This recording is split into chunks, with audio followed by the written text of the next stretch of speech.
Problema sa tubig, binigyang aksyon ng barangay bilang isang proyekto sa ilalim ng pamumuno ng bagong halal na kapitan ng Barangay Taloy, Malasiki, Pangasinan na si Punong Barangay Benigno Pinlac Jr. Gayon din ang pagsasaayos ng mga CCTV at street light at solar light para sa mga madidilim na parte ng barangay.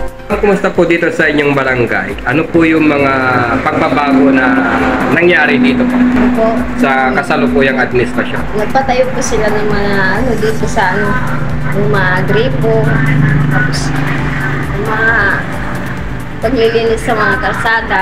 Kumusta naman po ang Barangay Taloy? Okay naman po, sir.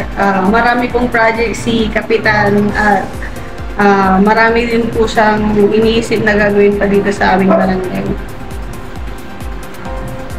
So, ano po yung mga proyekto na masasabi natin na beneficial sa ating mga kabarangay? Yung mga projects po na may nagkakaroon sa amin ng benefit is like yung water po na pinagawa ni Kapitan para sa buong barangay namin.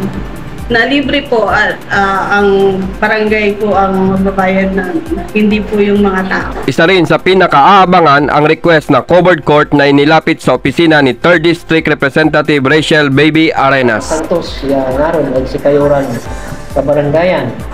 Wadyara natin, so kakaaro tayo Manila Sounds, Radio Manila News, Northern Exposed News.